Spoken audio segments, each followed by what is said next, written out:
And as I was saying, and to all Americans, whether you are Republican, Democrat, Independent, Conservative, or Liberal, or you have no label whatsoever, it makes no difference. Our movement, it belongs to you. It belongs to our country. It belongs to our country. And together, in just 1 month, we are going to usher in a new golden age of American security, prosperity, sovereignty, and freedom for our citizens of every race, religion, color, and creed. Okay, now let's talk about the economy. I think no matter how much you like or dislike Donald Trump, everyone acknowledges that the economy was better during Donald Trump's administration than it is today. Part of that is, of course, due to the effects and after effects of COVID, which affected Donald Trump's last year in office and certainly the first year plus of the Biden-Harris administration. But we're now 3.5 years into the Biden-Harris administration, 3 years and 10 months, and things have not gotten better appreciably. Inflation is still too high. Interest rates are still too high. And there's also a feeling of unease and lack of confidence among the American people in the economy. And Donald Trump and Kamala Harris have both proposed some things that they think will improve the economic situation. I feel, listening to both of them, that not only has Donald Trump given more detail, more plans, more policies, more everything than Kamala Harris, but that the little that Kamala Harris has said is actually very worrisome. And it kind of reveals her radical background. And I'll go into that. Some of the proposals of Donald Trump are no tax on tips, no tax on overtime, no tax on Social Security. That is life-changing for a lot of Americans because Kamala Harris has always accused Donald Trump of only giving tax cuts to billionaires. Well, it does help stimulate the economy when rich people can create more jobs, and they'll do that when their taxes go down. They'll employ more services even in their own private lives. They'll do more. They'll invest more. So it's not just creating jobs. Having money to invest is necessary for the progress of our country, and that money comes from rich people. So, but I understand the concept of people saying giving tax cuts to people who already have a lot of money is not a good look. Okay. But that's why Donald Trump is also saying he's giving tax cuts to everybody, and he's not taxing certain types of income that only really affect middle class and working class and poor people. So no tax on tips is huge. It is huge. It will help service people immeasurably. It will help poor people immeasurably. It will help people living paycheck to paycheck immeasurably.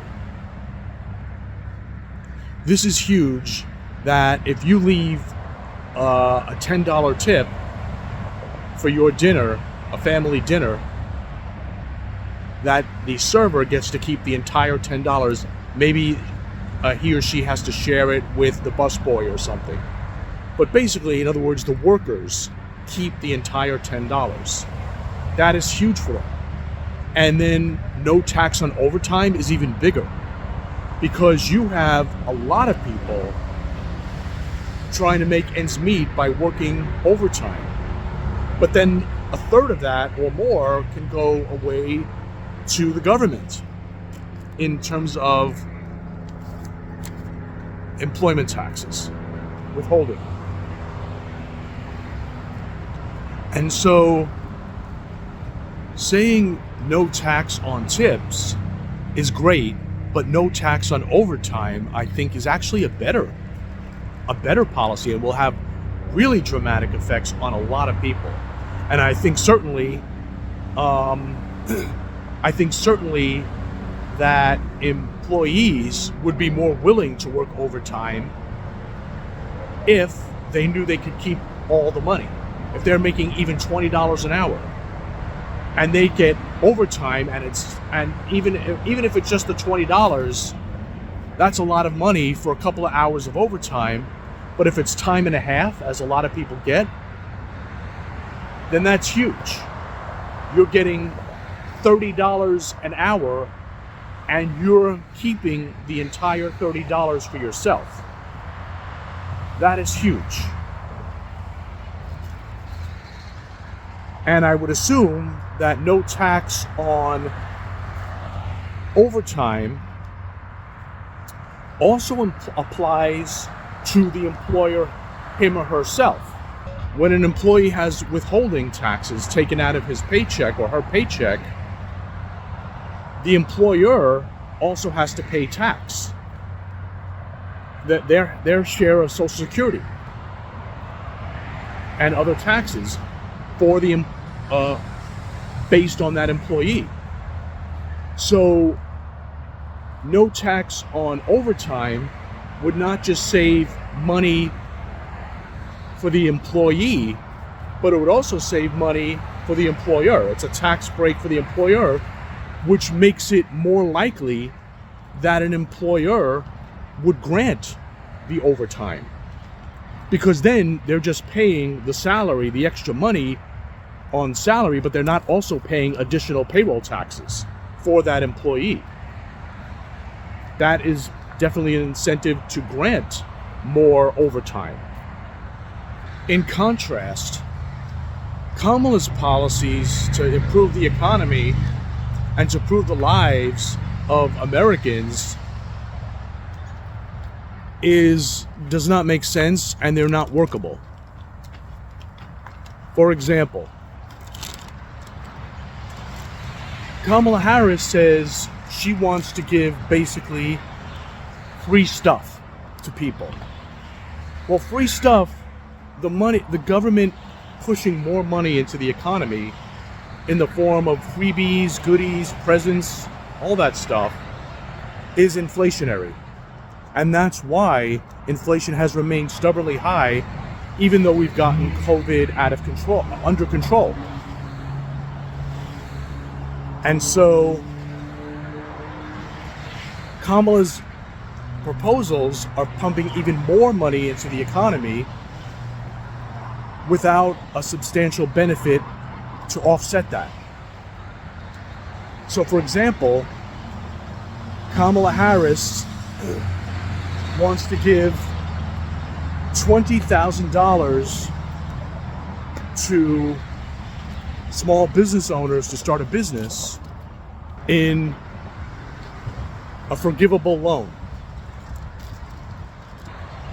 And she was stressing black people in her proposal on her website. I believe since then that has been removed or amended. She said initially it said black people and others. Of course, it's unconstitutional to create a loan program just for black people. But she was stressing black people to pander to the black vote that she's been losing ground on. She's still far, far ahead of Donald Trump on the black vote, but she's noticeably lower than most Democrats have been in the past. She's around the point of 80%, a little under, whereas most Democrats have been over 90%. So, and that's largely due to her loss of the black male vote. Okay, so she wants to give $20,000 to 1 million people in a loan that's forgivable to start a business. Let's do the math. $20,000 times 1 million is $20 billion. that she has said will be forgivable, which means if somebody gave you $20,000 and said you never had to pay it back, you'd be stupid to pay it back. So she kind of knows good and well that this $20 billion is gone.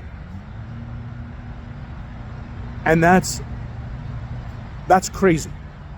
You're just giving that away, and quite frankly, by stressing initially that it was for black people to start a business, that was basically a stealth reparation. She's giving $20 billion to, and emphasizing that it's for black people. That is a stealth reparation. So, and she even said in her interview with Charlemagne the God that reparations have to be looked at, have to be studied, have to be considered. Reparations are hugely unpopular with the American public and would never pass, so constantly harping on reparations when people in politics know that it's never going to pass is only going to create division. Because by holding out the hope that people are going to get reparations, they eventually get into the mindset that they will come to expect them. And when people are expecting something and they don't get it, it isn't good. It never is good. So reparations is a topic that is only going to be incendiary, and it's only going to be another thing that black people, especially black activists, point to in thinking that society is against them and that the United States is a terrible country. It engenders anger, it engenders fear, it engenders division. And Kamala is talking about in her interviews being a person who can form a consensus, being a person that wants to bring people together and turn the page on the divisive rhetoric, and everything out of her mouth will create division and chaos. The policies are just too radical for a country like the United States of America. Reparations are not ever going to happen. Therefore, holding out the hope, holding out that little carrot that they could happen, is not fair to black people, it's not fair to white people, it's not fair to anybody. Again, holding out, allowing people to hope that they're going to get reparations when she knows they can never get them, is only going to create a sense of dissatisfaction with this country among the black population who were expecting these reparations. And that's not fair. It's not fair to them, because there are a lot of black people that are living paycheck to paycheck. They're poor, they're working class, and they feel a sense of uncertainty to begin with. So giving them this false hope is so dangerous and, quite frankly, obnoxious that it's not fair to them. Because year after year, they're going to keep expecting these reparations that will never materialize. And it's going to only make them angrier and angrier and more depressed about their situation. I'd like to empower people. And the way to empower people is not by promising them a bunch of freebies that it's just not possible to give.